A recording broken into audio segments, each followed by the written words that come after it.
मैंने कहा, मुझे स्वप्न में दोनों महापुरुषों के दर्शन हुए। मेरे लिए बहुत बड़ी बात है। आपको तो जागृत अवस्था में दोनों के प्रत्यक्ष दर्शन होते हैं। आपकी महानता की कल्पना कर पाना हमारे जैसों के लिए कठिन है। महाराज श्री, चित्त की अपनी अपनी अवस्था है। संसार में अनेकों जन जड़ चित्त लिए घूमते हैं, तो कईयों को मुझसे भी अधिक चित्त की सूक्ष्म अवस्था प्राप्त है। ऐसे भी अनेकों सिद्ध साधक हैं जिनमें चित्त की सूक्ष्मता उनके भौतिक देह को भी प्रभावित कर सूक्ष्मता तथा अदृश्यता प्रदान कर देती है। जागृत शक्ति की लीलाएं बड़ी विचित्र हैं। उसकी अंतर यात्रा का पड़ाव एक से बढ़कर एक विस्मयकारी है। उसके रहस्यों को जान पाना किसी के लिए भी संभव नहीं। यद्यपि कई लोग उन्हें नापतोल करने का दावा करते हैं, किंतु यह उनकी कोरी घोषणाएं ही होती हैं। जिसने उन्हें जान लिया, उसकी वाणी बंद हो जाती है। कोई कहे भी तो समझने वाला कौन है?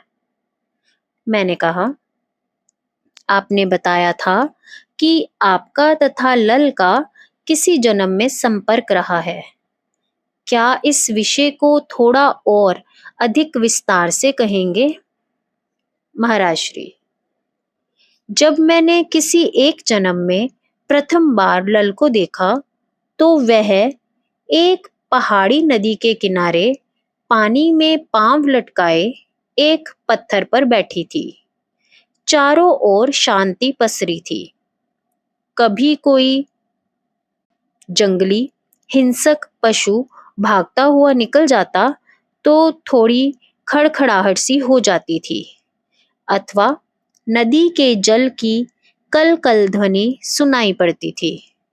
उसके मुख पर अध्यात्म तेज दे दीप्यमान था। वस्त्र फटे हुए तथा मैले थे, किंतु इतने पर भी उसके व्यक्तित्व का प्रभाव छलकता था। एक अजीब प्रकार की मस्ती उसके अंग अंग से टपक रही थी। उसकी आंखें खुली थी।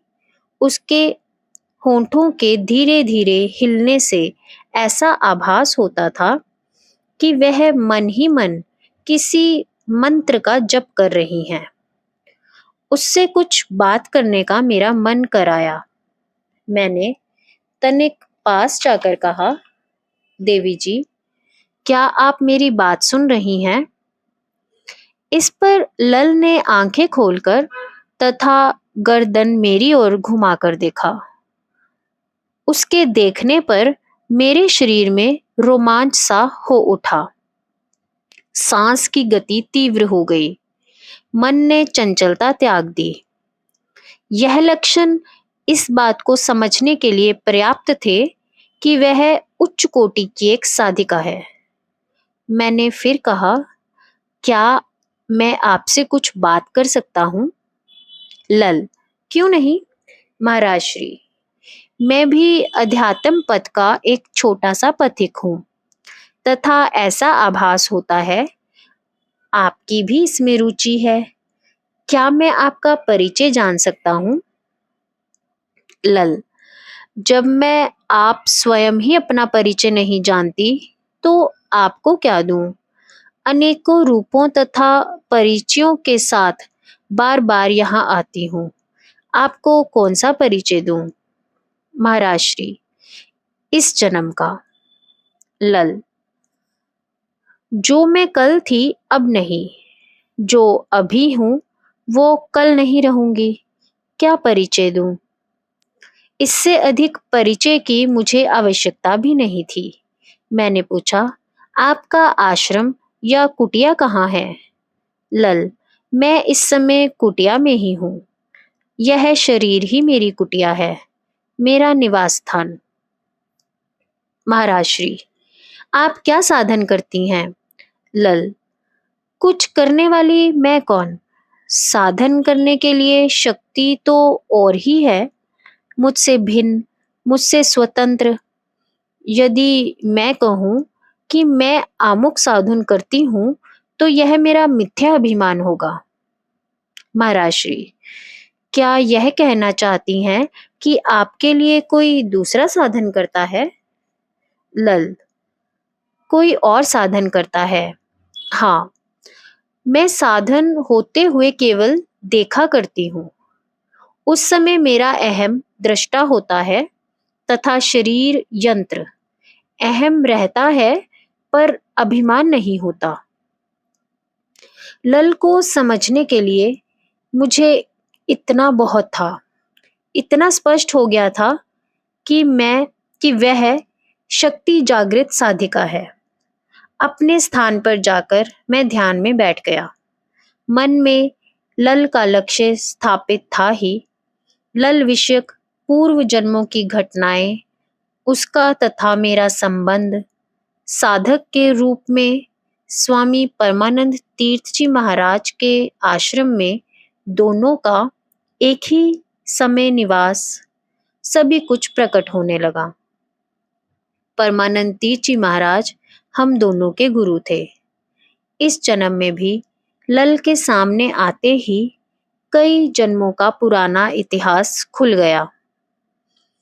मैंने कहा, यदि आप किसी पूर्व जन्म में परमानंद तीर्थ जी महाराज से शक्तिपात दीक्षा ग्रहण कर चुके थे, तो इस जन्म में आपको योगानंद तीर्थ जी महाराज से दीक्षा की आवश्यकता क्यों पड़ी?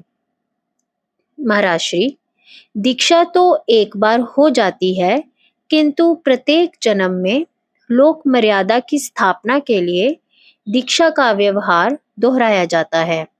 स्वामी परमानंद तीर्थ जी महाराज की शक्ति ही योगानंद जी महाराज में कार्यशील थी।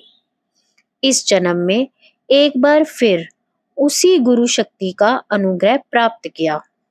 गुरु तथा शिष्य अनेक जन्मों में पुनः पुनः मिलते रहते हैं। उनके नाम तथा रूप में चाहे अंतर आ जाए, लेकिन दोनों में कार्यशील चैतन्य शक्ति सदैव वही रहती है।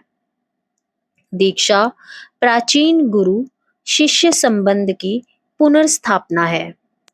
मैं जब दीक्षा के लिए ऋषिकेश गया तो योगानंद जी महाराज के दर्शन किए, तो मुझे उनकी देह में स्वामी परमानंद तीर्थ जी महाराज दिखाई दिए, जिससे मुझ पर यह स्पष्ट हो गया कि मेरे गुरुदेव इसी शरीर के माध्यम से मुझ पर कृपाशील होने वाले हैं। दीक्षा के पश्चात योगानंद जी महाराज के साथ साधन में बैठे हुए भी योगानंद महाराज की जगह परमानंद तीर्थ जी महाराज दिखाई दिए। योगानंद जी महाराज जब मुझे प्रथम बार मिले तो उन्होंने मुझसे कहा था, अब आए हो, कब से तुम्हारा रास्ता देख रहा था। परमानंद तीर्थ महाराज से महाराज श्री की दीक्षा 9000 वर्ष से पूर्व हो चुकी थी। 9000 वर्ष पहले वे समाधि का त्याग कर मृत्यु लोक में आए थे। यह सुनकर मैं गहरी सोच में डूब गया। यदि गुरु शिष्य संबंध प्राय पुराने संबंधों की ही पुनर्स्थापना है, तो क्या महाराज श्री का तथा मेरा भी पूर्व जन्मों का कुछ संबंध है, अथवा यह संबंध इसी जन्म में स्थापित हुआ है? महाराज श्री से अभी तक कोई संकेत प्राप्त नहीं हुआ था। अंततः पूछ ही लिया। महाराज श्री, जल्दी मत करो, हर बात का उचित समय होता है। जब तुम्हारी यथा योग्य मन स्थिति निर्मित हो जाएगी, तो यथा समय इस प्रश्न का उत्तर स्वयमेव प्राप्त हो जाएगा। अभी तुम जितना जानने के योग्य हो, उतना तुम्हें पता है। यह प्रश्न केवल बौद्धिक नहीं, अनुभव से संबंधित है। अभी इतना ही समझ लो कि गुरु को जन्म जन्मांतर तक शिष्य की गतिविधियों पर नजर रखनी पड़ती है, उसे संभालना पड़ता है एवं किसी न किसी रूप में उसका मार्गदर्शन करते रहना पड़ता है। हमारे गुरु हमारा ध्यान रखते आए हैं, उसी प्रकार हम अपने शिष्यों का ध्यान रख रहे हैं। तुम्हें मीर दाद का उदाहरण स्मरण है? नारायण तीर्थ देवजी महाराज की बात याद है? अथवा लल और परमानंद तीर्थ महाराज का वृतांत ध्यान में है? गुरु को किस प्रकार अपने शिष्यों की संभाल करनी पड़ती है। अनुभव सबसे बड़ा प्रमाण है। थोथा सिद्धांत केवल बौद्धिक व्यायाम है, श्रवण केवल कानों का रस है तथा वाद विवाद केवल समय को व्यर्थ गवाना है। यथा समय तुम्हें हर बात का प्रत्यक्ष अनुभव हो जाएगा तथा तुम्हें हमारे तथा अपने पूर्व संबंधों को लेकर प्रश्न नहीं करना पड़ेगा। मैंने कहा, कई गुरुओं के हजारों शिष्य हैं, तो क्या वे सबका ध्यान रख पाते हैं? इस पर महाराज श्री थोड़ा सा मुस्कुरा दिए, फिर कहा, आणवी दीक्षा जिसमें शिष्य को कोई प्रयत्न पूर्वक साधना क्रम प्रदान किया जाता है, वह गुरु शिष्य संबंध की उस श्रेणी में आता ही नहीं। शक्ति का जहां आदान प्रदान हो, गुरु शिष्य दोनों के चित्त तथा चित्त शक्ति एक दूसरे के समीप आ जाए, जिससे शिष्य के संस्काराश्य में हलचल मच जाए, वही संबंध इस श्रेणी में आते हैं। उसमें भी सारे शिष्यों की गणना इस कोटि में नहीं की जा सकती। केवल दीक्षा से ही गुरु शिष्य संबंध स्थापित नहीं हो जाता। दीक्षा के पश्चात शिष्य को गुरु के चित्त के साथ अपना चित्त एक कर देना होता है। यह भी देखा जाता है कि उसके समर्पण का स्तर क्या है। अधिकांश गुरु शिष्य होकर भी गुरु शिष्य नहीं होता है। उनका यह संबंध लौकिक मात्र होता है। गुरु शिष्य संबंध आंतरिक, आत्मिक तथा सूक्ष्म है, जिसमें दोनों का चित्त मिलकर एक हो जाता है। शिष्य की शक्ति जागृत होकर उसे दृष्टा भाव प्राप्त होता है। शिष्य का समर्पण तथा गुरु का वात्सल्य भाव इस संबंध का आधार है। तब शिष्य की आंतरिक यात्रा चल निकलती है। तुम अपने आसपास दृष्टि घुमाकर देखो, कितने शिष्यों में परिपक्व समर्पण भाव है, निस्वार्थ और निर्मल, अभिमान रहित, वासना रहित। जहां अभिमान, स्वार्थ तथा संकुचित भाव होता है, वहां समर्पण नहीं टिक पाता। जहां गुरु से कुछ छिपाव होता है, वहां समर्पण का विकास नहीं हो पाता। ऐसा कोई विरला शिष्य होता है जो उस स्तर के गुरु शिष्य संबंध को स्थापित कर पाता हो तथा जिसकी गतिविधियों पर गुरु की निरंतर देखभाल का अवसर प्राप्त हो। गुरु बनने की अपेक्षा कहीं अधिकारी शिष्य बनना अधिक कठिन है। जिन गुरुओं में सामर्थ्य होती है, वह गुरु बन सकते हैं, किंतु शिष्य अभी सामर्थ्यहीन होता है, जबकि सच्चा साधक बनने के लिए शिष्य को अभी बहुत कुछ करने बनने की आवश्यकता होती है।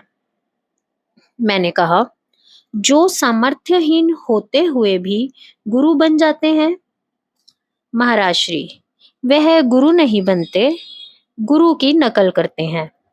वासना तथा अभिमान इसके लिए उन्हें प्रेरित करते हैं। ऐसे गुरु स्वयं भी गर्त में गिरते हैं, साथ ही अपने शिष्यों को भी गर्त में ले जाते हैं। इस पर मैं चुप हो गया था। क्या कह सकता था। महाराज श्री भी इतना कहकर मौन हो गए। अब यात्रा चुप रहकर ही हो रही थी, किंतु अंतर में विचारों का अटूट क्रम चल रहा था। मैं सोच रहा था, महाराज श्री अंतर में कितना कुछ समेटे शांत गंभीर बने हुए हैं। हम लोग अंतर से खाली हैं, पर कितनी अनावश्यक बकवास करते हैं। थोथा चना बाजे घना की कहावत को चरितार्थ करने में लगे हैं। महाराज श्री ने देवास की टेकड़ी के बारे में जो कुछ कहा था, वह सब मेरे हृदय पटल पर उभरने लगा। भर्तृहरि, नागनाथ, चंद बरदाई तथा शीलनाथ महाराज के कैसे सजीव वर्णन कर रहे थे। सुन सुन कर बुद्धि आश्चर्यचकित होती थी। वह कितने सहज भाव से सब कहते जा रहे थे। कौन जानता है उन्हें भर्तृहरि के विषय में क्या क्या अनुभव होते हैं। क्या उनको नागनाथ महाराज के दर्शनों की बात किसी की समझ में आ सकती है।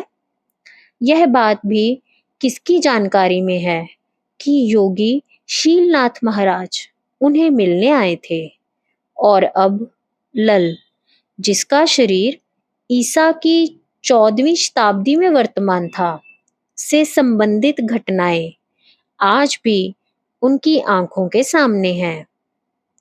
केवल 14वीं शताब्दी की घटनाएं ही क्यों, उनके सामने लल के पूर्व जन्मों का वृतांत भी खुली पुस्तक की भांति उजागर है। उन्होंने जो कुछ मुझे बताया, मुझे उतना ही ज्ञात है।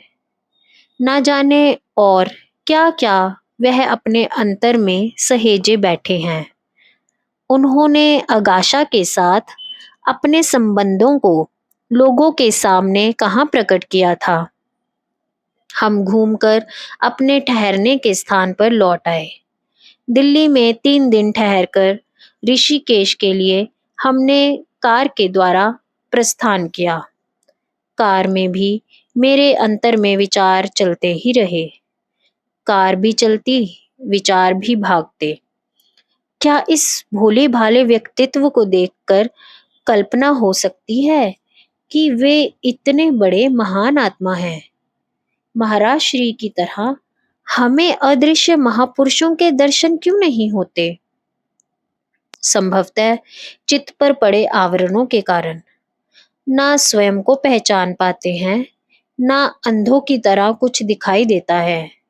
हमारी बाहर की आंखें भले खुली हों, अंदर की बंद हैं।